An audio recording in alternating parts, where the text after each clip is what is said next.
নমস্কার, education online অনুষ্ঠানে তোমাদের সবাইকে অনেক অনেক স্বাগত জানাচ্ছি। প্রত্যেকে তোমরা রেডি এবং আমাদের এখন বর্তমানে যে সিচুয়েশন, এই প্যান্ডেমিক সিচুয়েশনে আমাদের লাগাতার অনুষ্ঠান নিয়ে এগিয়ে যাওয়া, এডুকেশন অনলাইন এবং বিভিন্ন সাবজেক্ট এখানে আলোচনা করা হয়। টিচার্স এখানে আসেন অনলাইন একদম হট সিটে এবং তোমরা তোমাদের যা যা জিজ্ঞাসা থাকে ডেফিনেট করে সেগুলো জেনে নিতে পারো। এবং সবথেকে বড় বিষয়, এই অনুষ্ঠানটা আপলোড হয়ে যায় ইউটিউবে এবং তোমরা পরবর্তীকালে আজকে ডেট দিয়ে বা যেদিনের অনুষ্ঠান সেদিনের ডেট দিয়েও দেখে নিতে পারো। আজকে বিষয়বস্তু হচ্ছে হিস্ট্রি, ক্লাস 12 দ্বাদশ শ্রেণীর ইতিহাস বিষয়বস্তু। আমাদের সঙ্গে স্যার রয়েছেন চিরঞ্জিত ঘোষাল। স্যারকে অনেক অনেক স্বাগত অনুষ্ঠানে আসার জন্য। নমস্কার। হ্যাঁ, আর রয়েছেন একদম আপনারা সরাসরি বা তোমরা সরাসরি আমাদের সাথে যুক্ত হয়ে দেখো, ফোন নাম্বার যাচ্ছে 6292242337, 6292242338। এই দুটি ফোন নাম্বারে ফোন করো। ফোন করে তোমাদের আজকে যে ডিসকাশন থাকছে তার উপর যদি ডেফিনেট কোনো প্রশ্ন থাকে করতে পারো। একদম সরাসরি চলে যাবো আলোচনায়। একদমই। আজকে যেটা বলতে এসেছি, মানে এই প্যান্ডেমিক সিচুয়েশনে, আরে সাউন্ডটা অফ করো, বলুন। আজকে যেটা বলতে এসেছি সেটা হচ্ছে এই প্যান্ডেমিক সিচুয়েশনে এইচএস একদম আপকামিং, ঘাড়ে নিঃশ্বাস ফেলছে। 15 জুন পরীক্ষা। অবশ্য পরীক্ষা কি হবে বা কন্ডাক্ট হবে কিনা সেটা নিয়ে এখনও সেভাবে কোনো ডিসিশন নেওয়া হয়নি, কারণ যেভাবে অ্যাকচুয়ালি ইনফেকশন লেভেল বাড়ছে তাতে পরীক্ষা নিয়ে একটা তো অনিশ্চয়তা তৈরি হয়েছে। তবু আমাদের কোথাও একটা রেডি থাকতে হবে পরীক্ষার জন্য। আজকে যেটা আমি বলতে এসেছি সেটা হচ্ছে যে পরীক্ষার জন্য 12-এর একটা হিস্ট্রি সাজেশান দেওয়ার, তার কারণ আমরা জানি যে এই সিচুয়েশানে আমাদের এডুকেশন সিস্টেমের উপর যথেষ্ট পরিমাণে একটা ব্যাপার ভারী পড়েছে আলটিমেটলি, যার জন্য সিলেবাস কিছুটা কমানো হয়েছে। আমি নিউ সিলেবাস এবং সেখান থেকে নাম্বার ডিভিশন কী আছে এবং কোশ্চেন প্যাটার্ন কী আসতে পারে সেটা নিয়ে আজকে আলোচনা করব। প্রথমেই যেটা বলছি সেটা হচ্ছে আমাদের সেকেন্ড এবং লাস্ট দুখানা চ্যাপ্টার আমাদের পরীক্ষা থেকে বাতিল করা হয়েছে। কোশ্চেন প্যাটার্নটা বলছি আমি। ফার্স্ট চ্যাপ্টার অতীতচরণ, সেখানে এমসিকিউ আসবে হচ্ছে 4x1, 4টে এমসিকিউ আসবে এবং গ্রুপ ভাগ করা হয়েছে, গ্রুপ 1 এবং গ্রুপ 2। প্রথম ফার্স্ট চ্যাপ্টার, থার্ড চ্যাপ্টার আর ফোর্থ চ্যাপ্টার নিয়ে গ্রুপ 1, আর ফিফথ আর সিক্সথ চ্যাপ্টার নিয়ে তৈরি হয়েছে গ্রুপ 2। অতীতচরণ, এখান থেকে এমসিকিউ আসবে 4 নাম্বার। সেকেন্ড চ্যাপ্টার আমাদের নেই। থার্ড চ্যাপ্টার হচ্ছে ঔপনিবেশিক আধিপত্যের প্রকৃতি, সেখান থেকে এমসিকিউ আসছে হচ্ছে 3 নাম্বারের, এসএকিউ হচ্ছে 7 নাম্বারের, 7x1।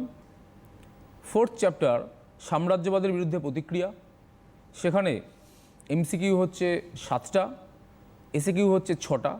অ্যাকচুয়ালি প্যাটার্নটা একই আছে, 24 নাম্বার এমসিকিউ, 16 নাম্বার এসএকিউ আর ব্রড কোশ্চেন হচ্ছে 40। এই হচ্ছে আমাদের প্যাটার্ন, কিন্তু সিলেবাসটা অনেকটাই ক্লোজ করা হয়েছে, যার জন্য সেকেন্ড এবং লাস্ট দুখানা চ্যাপ্টার আমাদের নেই। তাহলে এই যে প্রথম ফার্স্ট, থার্ড এবং ফোর্থ যেটা নিয়ে গ্রুপ 1 ক্রিয়েট করা হয়েছে, সেখান থেকে বলেই দিলাম এমসিকিউ এবং এসএকিউ কত নম্বর আসতে পারে। তাছাড়া গ্রুপ 1 থেকে টোটাল 4টে কোশ্চেন আসবে, এই 3টে চ্যাপ্টার মিলিয়ে 4টে কোশ্চেন আসবে, 8 নম্বরের question, broad question. Fifth chapter হচ্ছে ঔপনিবেশিক ভারতের শাসন, সেখান থেকে এমসিকিউ হচ্ছে 5 নাম্বার আর এসএকিউ হচ্ছে 6 নাম্বার। এখান থেকে ফিফথ এবং সিক্সথ চ্যাপ্টার নিয়ে তৈরি হয়েছে আমাদের গ্রুপ 2 এবং সিক্সথ চ্যাপ্টার হচ্ছে দ্বিতীয় বিশ্বযুদ্ধ এবং উপনিবেশ সমূহ, সেখান থেকে এমসিকিউ হচ্ছে 5 নাম্বার, এসএকিউ হচ্ছে 5 নাম্বার।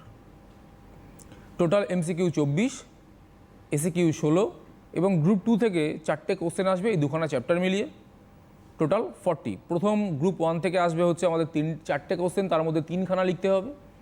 গ্রুপ 2 থেকে আসবে 4টে কোশ্চেন, সেখান থেকে আমাদের 2টো লিখতে হবে। তাহলে 3 আর 2 5, 5 আর 40, এমসিকিউ 24, এসএকিউ হচ্ছে 16। এই হচ্ছে টোটাল আমাদের 80 নাম্বার কোশ্চেন। আর প্রজেক্ট আমরা দিয়েছি তার জন্য 20 নাম্বার, টোটাল 100। এবার আমার গ্রুপ 1-এর যে চ্যাপ্টারগুলো আছে সেখান থেকে আমি একটু সাজেশান বলছি। সম্ভাব্য সাজেশান এই কারণেই, কারণ গত বছর পরীক্ষা হতে হতে পরীক্ষা বন্ধ হয়ে গিয়েছিল 3খানা পরীক্ষা হওয়ার পর, এবং যার জন্য যদি গত বছর পরীক্ষা না হয়ে থাকে এবছর সাজেশান করাটা খুব টাফ। কারণ গত বছর কি এসে গেছিলো, কি হয়ে গেছিলো তার উপর বেস করে সাজেশান আমরা করে থাকি। কিন্তু যেহেতু গত বছর সেভাবে পরীক্ষা হয়নি, কন্ডাক্ট হয়নি এই প্যান্ডেমিক সিচুয়েশনের জন্য, কারণ আমরা জানি মার্চের 22 তারিখ থেকে আমাদের লকডাউন স্টার্ট হয়েছিল, ফলে পরীক্ষা হয়নি আমাদের। ফলে সাজেশন তৈরি করতে গিয়ে একটু প্রবলেমে পড়তে হচ্ছে। এত বড় ভার্স সিলেবাস, যদিও মাত্র 5খানা চ্যাপ্টার, তবু অনেক বড় ভার্স সিলেবাস এবং হিস্ট্রি একটা অনেক বড় জায়গা। ফলে সেখান থেকে সাজেশন তৈরি করতে গিয়ে আমাদের যথেষ্ট বেগ পেতে হয়েছে। তবুও সম্ভাব্য একটা সাজেশন তোমরা লিখে নাও, সেটা হচ্ছে গ্রুপ 1-এর অতীত স্মরণ।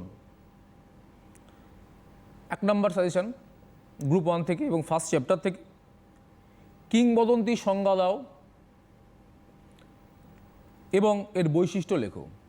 আমি রিপিট করছি, কিংবদন্তির সংজ্ঞা দাও এবং এর বৈশিষ্ট্য লেখো।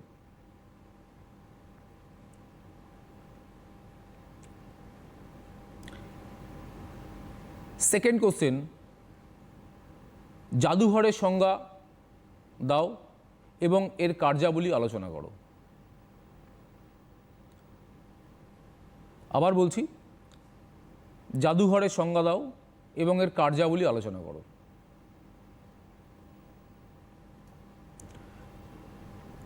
থার্ড কোশ্চেন, জাদুঘর বা মিউজিয়াম এর প্রকারভেদ আলোচনা করো। আবার বলছি, জাদুঘর বা মিউজিয়ামের প্রকারভেদ আলোচনা করো। তাহলে আমাদের ফার্স্ট চ্যাপ্টার থেকে এই 3খানা কোশ্চেন সাজেস্টিভ, যদিও 3খানাই করা উচিত, কারণ আলটিমেটলি আমার এখান থেকে কোশ্চেন আসছে 4টে, আর 4টে 8টা কোশ্চেন। 8টা কোশ্চেনের জন্য আমি সাজেশন করেছি হচ্ছে 19টা, অ্যাপ্রক্সিমেট 16 থেকে 19খানা সাজেশন হয়, মানে 50% ধরে নেওয়া যায় আসতে পারে। সেকেন্ড চ্যাপ্টার ঔপনিবেশিক আধিপত্যের প্রকৃতি, মানে অ্যাকচুয়ালি অ্যাকর্ডিং টু বুকস এটা হচ্ছে থার্ড চ্যাপ্টার, ঔপনিবেশিক আধিপত্যের প্রকৃতি। ফার্স্ট কোশ্চেন, সিরাজদৌল্লার সঙ্গে ইংরেজদের বিরোধের কারণ আলোচনা করো। সিরাজদৌল্লার সঙ্গে ইংরেজদের বিরোধের কারণ আলোচনা করো।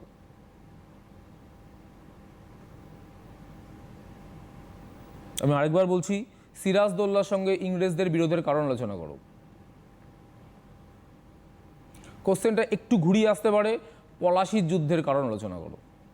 কোশ্চেনটা একটু ঘুরিয়ে আসতে পারে, পলাশির যুদ্ধের কারণ আলোচনা করো। Actually to the point answer বলে কিছু হয় না, কারণ আমার কাছে সব কিছুই আছে ম্যাটেরিয়াল। কোশ্চেনগুলো ঘুরিয়ে আসলে আমাকে বুঝতে হবে যে কোশ্চেনগুলো কী এসছে, তার উপর দাঁড়িয়ে আমাকে উত্তর লিখতে হবে। সেকেন্ড কোশ্চেন, বক্সারের যুদ্ধের কারণ ও গুরুত্ব। বক্সারের যুদ্ধের কারণ ও গুরুত্ব আলোচনা করো। এবার গুরুত্বের জায়গায় ফলাফলও আসতে পারে, আলটিমেটলি ব্যাপারটা এক। থার্ড কোশ্চেন, লর্ড কর্নওয়ালিস কর্তৃক প্রবর্তিত ভূমি রাজস্ব ব্যবস্থা আলোচনা করো। লর্ড কর্নওয়ালিস প্রবর্তিত ভূমি রাজস্ব ব্যবস্থা আলোচনা করো। কোশ্চেনটা একটু ঘুরিয়ে আসতে পারে, সেটা হচ্ছে চিরস্থায়ী বন্দোবস্ত। এইভাবেও কোশ্চেনটা আসতে পারে, কারণ আমরা জানি সেই সময় 1 সালা বন্দোবস্ত, 10 সালা বন্দোবস্ত, সেইগুলো ঠিকঠাক সুটেবল না হওয়াতে পরবর্তী ক্ষেত্রে কর্নওয়ালিস প্রবর্তিত চিরস্থায়ী বন্দোবস্ত চালু হয়েছিল বেসিক্যালি পশ্চিমবঙ্গে এবং নর্থ ইন্ডিয়াতে। সাউথ ইন্ডিয়াতে রাওতওয়ারি ছিল, মহলওয়ারি ছিল, সেখানে চিরস্থায়ী বন্দোবস্ত হয়নি, কারণ সেখানে জমিদারের সংখ্যা কম ছিল বলে। সেখানে সরাসরি জমি রায়তি প্রজাদের সঙ্গে ব্যবস্থা করা হতো। চিরস্থায়ী বন্দোবস্ত বেসিক্যালি আমাদের নর্থ ইন্ডিয়াতেই সেট আপ হয়েছিল।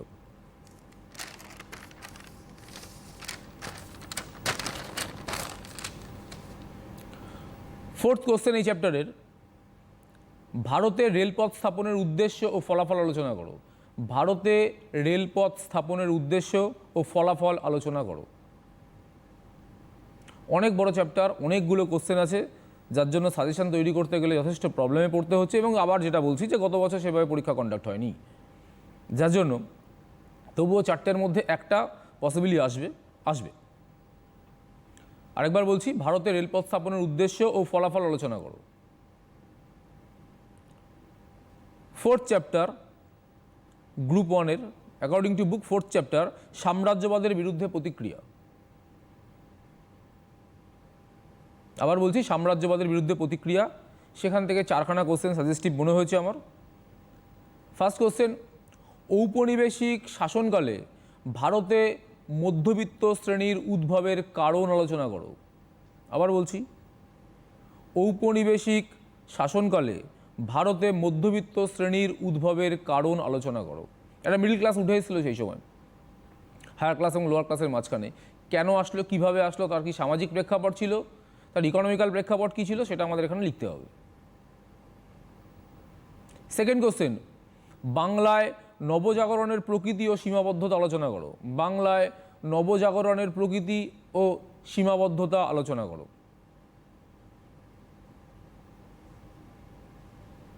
আমি আবার বলছি, বাংলায় নবজাগরণের প্রকৃতি ও সীমাবদ্ধতা আলোচনা করো।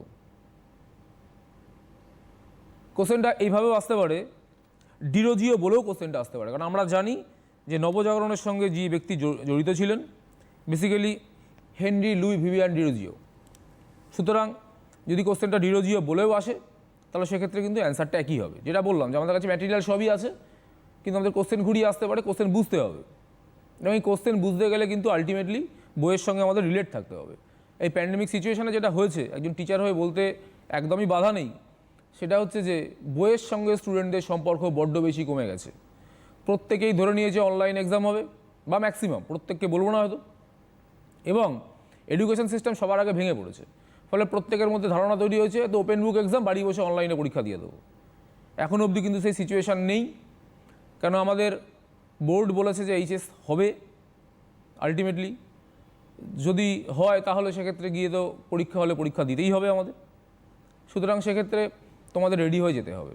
তারপরে যদি সেই প্যান্ডেমিক সিচুয়েশানে যেভাবে ইনফেকশন লেভেল বাড়ছে তাতে যদি অনলাইন এক্সাম কন্ডাক্ট হয় তাহলে সেটা ঠিক আছে, চলো। আর না হলে কিন্তু এখনও সময় আছে, কারণ এইচএস পাস করা বড্ড ইজি। আমি যেটা বলে থাকি যে এমসিকিউ এসএকিউতেই 40 নম্বর পাওয়া যায়, আর প্রজেক্টে 20-র মধ্যে স্কুলগুলো 16, 17, 18 দিয়ে দেয়, তাহলে এখানেই তো 58 হয়ে গেল, মানে অ্যাপ্রক্সিমেট প্রায় 60% নাম্বার হয়ে গেল। তাহলে এইচএস পাস করা খুব ইজি। আর যদি বাকি 40 নম্বর ব্রড কোশ্চেন থেকে আমরা একটা দুটো কোশ্চেনও 2, 3, 4 করে পেতে পারি, তাহলেও তো আমাদের ফার্স্ট ডিভিশন মার্কস এসে যায়।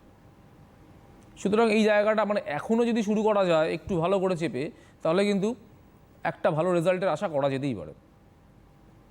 আজকে এই প্যান্ডেমিক সিচুয়েশনে সবথেকে যে প্রবলেমটা হচ্ছে সেটা হচ্ছে ভালো স্টুডেন্টদের জন্য। অ্যাভারেজ স্টুডেন্ট বা খারাপ স্টুডেন্টরা ভাবছে যে অনলাইন পরীক্ষা হোক, আমরা বেরিয়ে যাব, এবং তারা ওপেন বুক এক্সাম দিয়ে হয়তো একটা ভালো নাম্বার পেয়ে গেল। কিন্তু যারা অ্যাকচুয়ালি ভালো স্টুডেন্ট তাদের কোথাও একটা কম্পিটিশন লেভেলটা বাড়ছে, হ্যাঁ, সেটা বুঝতে হবে। যাই হোক, থার্ড কোশ্চেন, আমি সেকেন্ড কোশ্চেনটা আরেকবার বলে নিয়ে বলছি, বাংলায় নবজাগরণের প্রকৃতি ও সীমাবদ্ধতা আলোচনা করো। থার্ড কোশ্চেন, সমাজ ও শিক্ষা সংস্কারে ঈশ্বরচন্দ্র বিদ্যাসাগরের অবদান আলোচনা করো। সমাজ ও শিক্ষা সংস্কারে ঈশ্বরচন্দ্র বিদ্যাসাগরের অবদান আলোচনা করো।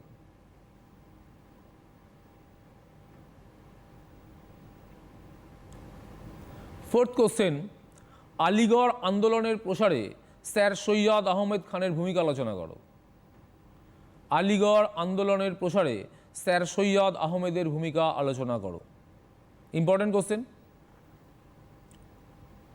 আর সব থেকে বড় কথা হচ্ছে কোশ্চেনগুলোকে তো পড়ে রাখতেই হবে, কারণ ওপেন বুক এক্সাম হলেও বই দেখে বা নোটস দেখে ওই টাইমের মধ্যে কমপ্লিট করা কিন্তু খুব টাফ ব্যাপার।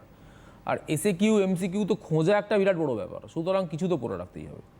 ধরে নিচ্ছি এখনও অবধি অনলাইন হবে না, অফলাইন পরীক্ষাই হবে, তবুও বলছি। যাই হোক, গ্রুপ টু এর 5th চ্যাপ্টার, ঔপনিবেশিক ভারতের শাসন।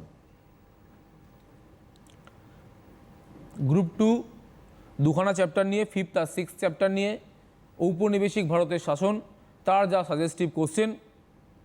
1 নম্বর কোশ্চেন, রাওলাট আইনের উদ্দেশ্য কী ছিল? রাওলাট আইনের উদ্দেশ্য কী ছিল?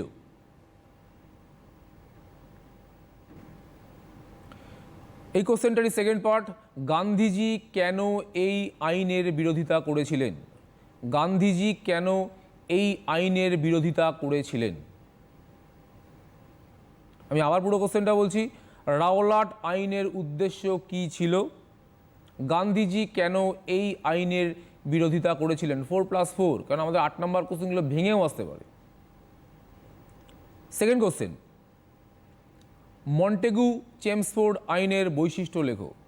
মন্টেগু চেমসফোর্ড আইনের বৈশিষ্ট্য লেখো এবং এর ত্রুটিগুলি আলোচনা করো। এবং এর ত্রুটিগুলি আলোচনা করো।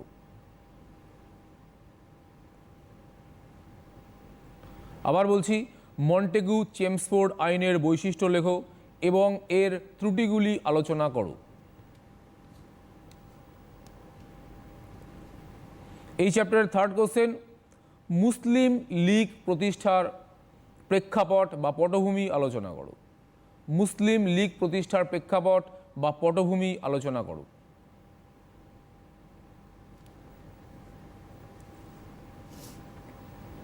ফোর্থ কোশ্চেন, জালিয়ানওয়ালাবাগ হত্যাকাণ্ডের পটভূমি আলোচনা করো। জালিয়ানওয়ালাবাগ হত্যাকাণ্ডের পটভূমি আলোচনা করো। কোশ্চেনটা একটু ঘুরিয়েও আসতে পারে যে রাওলাট আইন কিভাবে জালিয়ানওয়ালাবাগ হত্যাকাণ্ড ঘটিয়েছিল। একই কোশ্চেন, একই উত্তর। আমাদের সিক্স চ্যাপ্টার, লাস্ট চ্যাপ্টার, দ্বিতীয় বিশ্বযুদ্ধ এবং উপনিবেশ সমূহ। দ্বিতীয় বিশ্বযুদ্ধ এবং উপনিবেশ সমূহ। সেখান থেকে প্রথমেই যে কোশ্চেনটা খুব ইম্পর্টেন্ট, গতবার আসেনি কোশ্চেনটা, গতবার যদিও পরীক্ষা সেভাবে কন্ডাক্ট হয়নি, তবুও সেটা হচ্ছে ভারতের স্বাধীনতা সংগ্রামে সুভাষচন্দ্র বসুর অবদান আলোচনা করো। ভারতের স্বাধীনতা সংগ্রামে সুভাষচন্দ্র বসুর অবদান আলোচনা করো। কোশ্চেনটা একটু ঘুরিয়েও আসতে পারে, সেটা হচ্ছে আজাদ হিন্দ বাহিনীর অবদান।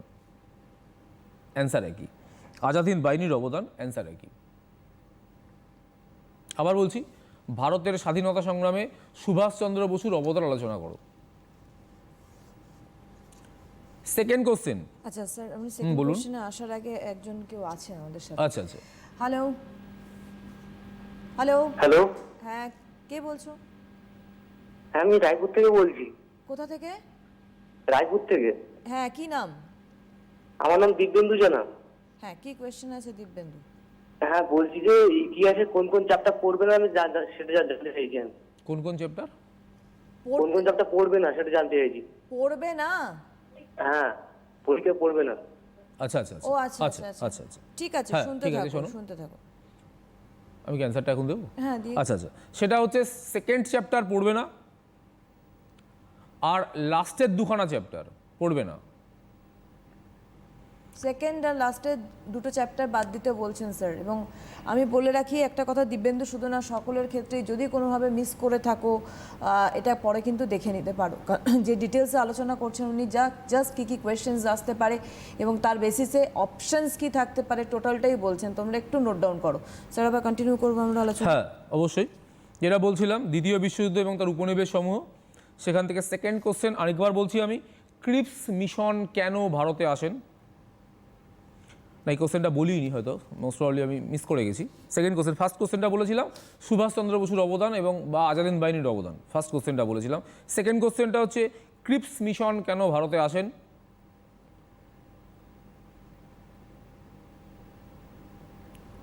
তার সাথেই কোশ্চেন, এই প্রস্তাব ব্যর্থ হয়েছিল কেন? তার সাথেই কোশ্চেন, এই প্রস্তাব ব্যর্থ হয়েছিল কেন? এটাও নাম্বার ডিভিশন আছে 4+4, কেন এসেছিল এবং ব্যর্থ কেন হয়েছিল। থার্ড কোশ্চেন, 1976, না সরি 46, বাংলা ইংলিশ গুলিয়ে যায় বড্ড। নৌবিদ্রোহের বর্ণনা দাও। 1946 খ্রিস্টাব্দের নৌবিদ্রোহের বর্ণনা দাও।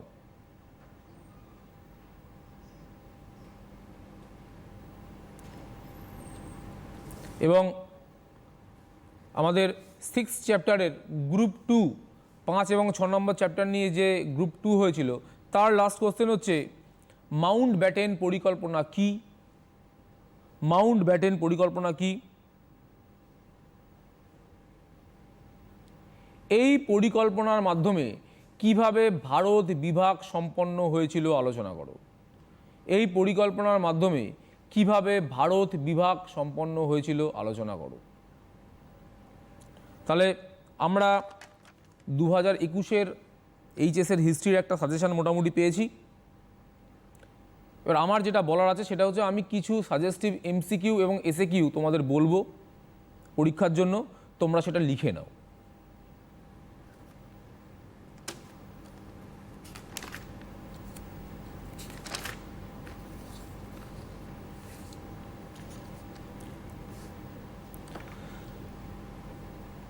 এমসিকিউ বলেছিলাম 24টা, এসএকিউ 16টা। তার মধ্যে আমি কিছু সম্ভাব্য এমসিকিউ তোমাদের বলছি, এই পরীক্ষার জন্য ইম্পর্টেন্ট আমার মনে হয়েছে, সাজেস্টিভ। তোমরা তো থরলি বই পড়বেই, এমন নয় যে আমি যেগুলো দেবো সেগুলোই পড়বে আর অন্য কিছু পড়বে না, আমি পেপার সেটার নয়। সুতরাং আমার সাজেশান এবং 100% ম্যাচ করবে সেটা বলা মুশকিল।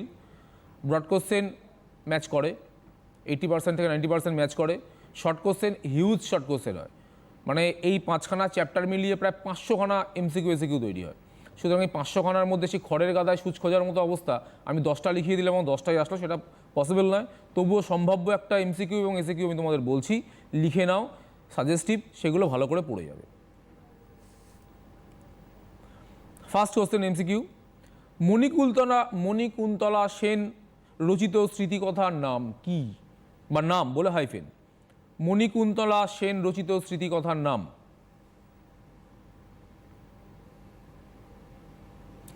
হাইফেন দিয়ে উত্তর হচ্ছে সেদিনের কথা, সেদিনের কথা। সেকেন্ড কোশ্চেন, মিথ শব্দটি এসছে মিথোস থেকে, এটি একটি, মিথ শব্দটি এসছে মিথোস থেকে, এটি একটি।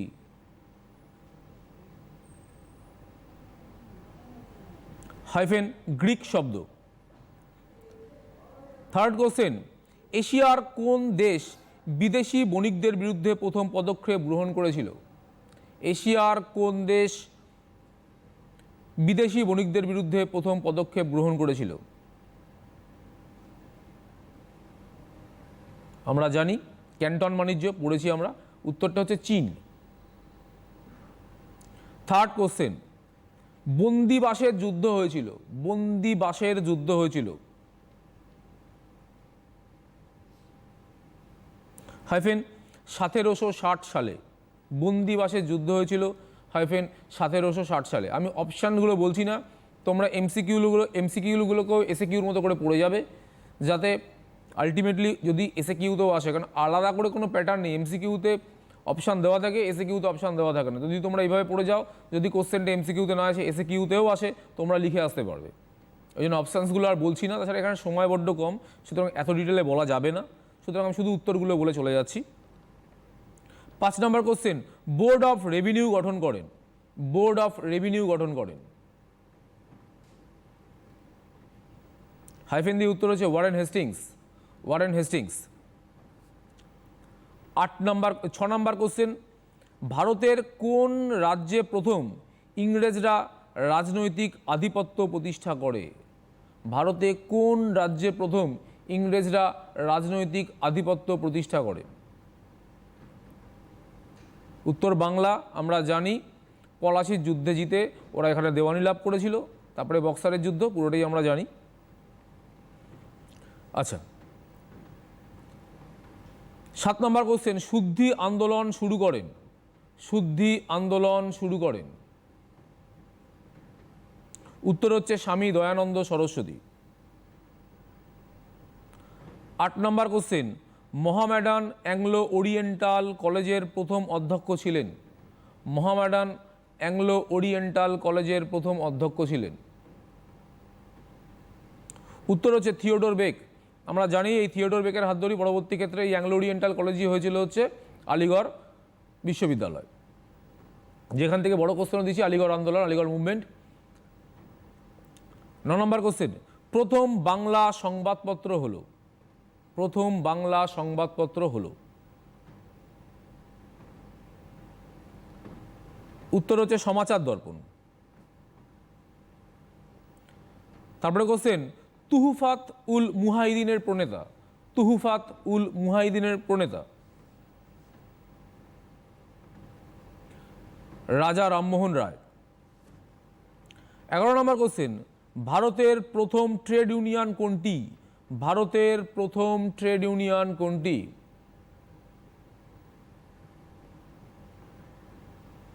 উত্তর হচ্ছে Madras labour union, Madras labour union. 12 নম্বর কোশ্চেন, সংস্কারের দাবিতে চীন সম্রাটের কাছে আবেদনপত্র জমা দেন, সংস্কারের দাবিতে চীন সম্রাটের কাছে আবেদনপত্র জমা দেন। উত্তর হচ্ছে Kang Youwei, Kang hyphen Yu hyphen way.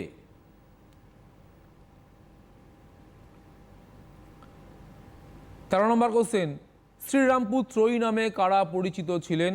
বলে হাইফেন, শ্রীরামপুর ত্রয়ী নামে কারা পরিচিত ছিলেন?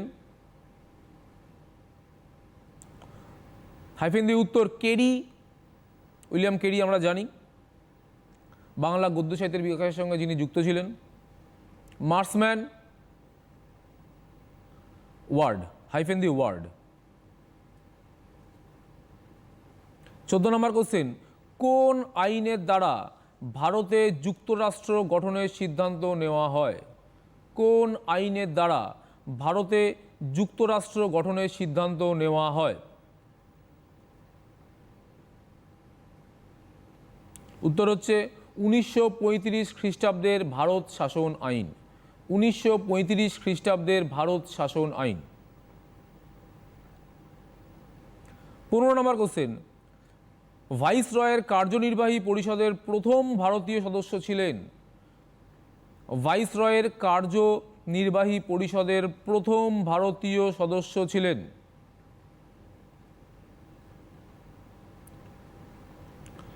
উত্তর হচ্ছে সত্যেন্দ্র প্রসন্ন সিংহ। সত্যেন্দ্র প্রসন্ন সিংহ। 16 নম্বর কোশ্চেন, 1943-এর বাংলা দুর্ভিক্ষের সময় ভারতের ভাইসরয় ছিলেন?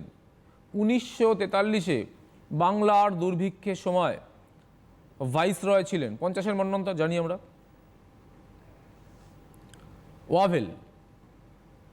উত্তর হচ্ছে ওয়াভেল। 17 নম্বর কোশ্চেন, বারদৌলি সত্যাগ্রহের নেতৃত্ব দেন? বারদৌলি সত্যাগ্রহের নেতৃত্ব দেন? উত্তর হচ্ছে সর্দার বল্লভভাই প্যাটেল। সর্দার বল্লভভাই প্যাটেল। 18 নম্বর কোশ্চেন, ভারতের স্বাধীনতা আইন পাস হয়? ভারতের স্বাধীনতা আইন পাস হয়? উত্তর 1947-এর 4 জুলাই। 1947-এর 4 জুলাই। তারপরে কোশ্চেন, আজাদ হিন্দ সরকার প্রতিষ্ঠিত হয়েছিল কোথায়? আজাদ হিন্দ সরকার প্রতিষ্ঠিত হয়েছিল কোথায়? উত্তর হচ্ছে সিঙ্গাপুরে। আমরা জানি জাপান থেকে সুভাষচন্দ্র বোস সিঙ্গাপুরে আসেন এবং রাসবিহারী বসু তার হাতে এই ক্ষমতা তুলে দেন। 20 নম্বর কোশ্চেন, ক্রিপস মিশন যখন ভারতে এসেছিল তখন ব্রিটিশ প্রধানমন্ত্রী কে ছিলেন? ক্রিপস মিশন যখন ভারতে এসেছিল তখন ব্রিটিশ প্রধানমন্ত্রী কে ছিলেন? উত্তর হচ্ছে ক্লিমেন্ট এটলি। Clement Attlee. 21 নম্বর কোশ্চেন, আমার দেওয়া এমসিকিউ সাজেশন লাস্ট। দ্বিতীয় বিশ্বযুদ্ধের সময় মার্কিন রাষ্ট্রপতি কি ছিলেন? দ্বিতীয় বিশ্বযুদ্ধের সময় মার্কিন রাষ্ট্রপতি কে ছিলেন? উত্তর হচ্ছে রুজভেল্ট। রুজভেল্ট। এসে কিউ আছে সাজেশন, লিখে নাও একটু।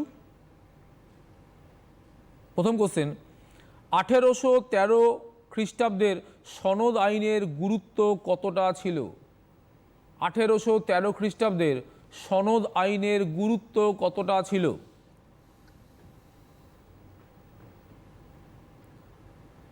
উত্তর লেখো।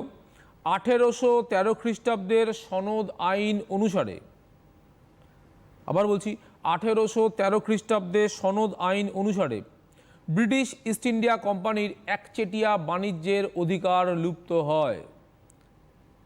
ব্রিটিশ ইস্ট ইন্ডিয়া কোম্পানির একচেটিয়া বাণিজ্যের অধিকার লুপ্ত হয়।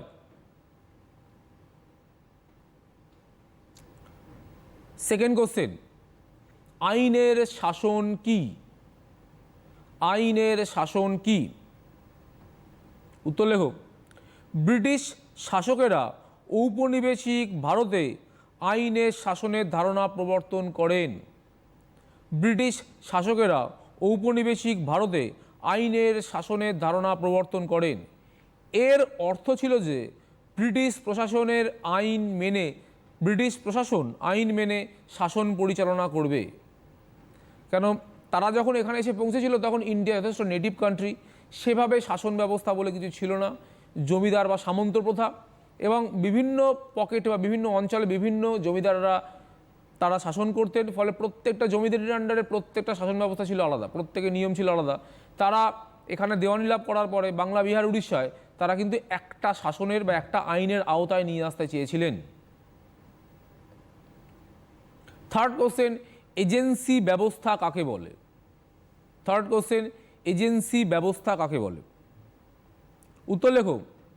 কোম্পানি তার বিভিন্ন কর্মচারীকে এজেন্ট হিসেবে নিয়োগ করে, কোম্পানি তার বিভিন্ন কর্মচারীকে এজেন্ট হিসেবে নিয়োগ করে 1753 থেকে 1775 খ্রিস্টাব্দ পর্যন্ত তাদের মাধ্যমে পণ্য সামগ্রী ক্রয় করত। এটি এজেন্সি ব্যবস্থা নামে পরিচিত। আচ্ছা, আরেকটা ফোন নিয়ে আসছে আমরা। বলুন। হ্যালো হ্যালো, হ্যালো, হ্যাঁ কে বলছেন? বলছি আমি একটু স্যারের সঙ্গে কথা বলতে চাই। হ্যাঁ, আপনার নাম বলুন। আমার নাম শুনতে পাচ্ছি না। হ্যালো, আপনার নামটা বলুন, জায়গাটা বলুন। হ্যালো, আমার নাম নীলাদ্রিদা। শুনতে পাচ্ছি না ম্যাডাম। আচ্ছা, আপনি কি গার্জিয়ান বলছেন? হ্যাঁ, আচ্ছা, একটু নেটওয়ার্কে আসুন, আপনার আওয়াজটা কেটে যাচ্ছে। আরেকবার একটু নামটা কাইন্ডলি বলুন। কেটে গেল ফোনটা। এনিওয়ে, আপনি একটু দেখে নিন পরবর্তীকালে অনুষ্ঠানটা। হ্যাঁ, আমরা কন্টিনিউ করবো আবার। আচ্ছা, তাহলে আমাদের থার্ড কোশ্চেন হয়ে গেছে, এজেন্সি ব্যবস্থা কাকে বলে হয়ে গেছে। ফোর্থ কোশ্চেন, বিধবা বিবাহ পুনর্বিবাহ আইন কোন সালে প্রবর্তিত হয়? বিধবা বিবাহ পুনর্বিবাহ আইন কোন সালে প্রবর্তিত হয়? উত্তর হচ্ছে 1856 খ্রিস্টাব্দের 25শে জুলাই। 1856 খ্রিস্টাব্দের 25শে জুলাই। টাইম মধ্যে শেষ করতে হবে না? আচ্ছা, 10 মিনিট আছে না? ওই 8-9 মিনিট মতো আছে। আচ্ছা আচ্ছা, ঠিক আছে। পরে কোশ্চেন, প্রার্থনা সমাজ কে প্রতিষ্ঠা করেন? প্রার্থনা সমাজ কে প্রতিষ্ঠা করেন? একটু বলে যাচ্ছি, তোমরা পরে প্রোগ্রামটা দেখে লিখে নিও, তার কারণ সময় বড্ড কম। 8 মিনিট মতো। হ্যাঁ, একদমই তাই, তার মধ্যে আমাকে শেষ করতে হবে। আচ্ছা, লেখো আত্মারাম পাণ্ডুরঙ্গ। কোশ্চেন আরেকবার বলছি, প্রার্থনা সমাজ কে প্রতিষ্ঠা করেন? উত্তর হচ্ছে আত্মারাম পাণ্ডুরঙ্গ। 6 নম্বর কোশ্চেন, কোন গভর্নর জেনারেল অ্যাংলিসিস্ট ওরিয়েন্টালিস্ট বিতর্কের অবসান ঘটান? উত্তর হচ্ছে উইলিয়াম বেন্টিং। উত্তর হচ্ছে উইলিয়াম বেন্টিং। 7 নম্বর কোশ্চেন, কবে এবং কেন স্যাডলার কমিশন গঠিত হয়? কবে এবং কেন স্যাডলার কমিশন গঠিত হয়? উত্তর 1917 খ্রিস্টাব্দে ভারতে পাশ্চাত্য শিক্ষার পরিকল্পনা রূপায়ণের লক্ষ্যে 1917 খ্রিস্টাব্দে ভারতে পাশ্চাত্য শিক্ষার পরিকল্পনা রূপায়ণের লক্ষ্যে স্যাডলার কমিশন গঠিত হয়। 8 নম্বর কোশ্চেন, ভারতীয়রা সাইমন কমিশন বর্জন করেছিলেন কেন?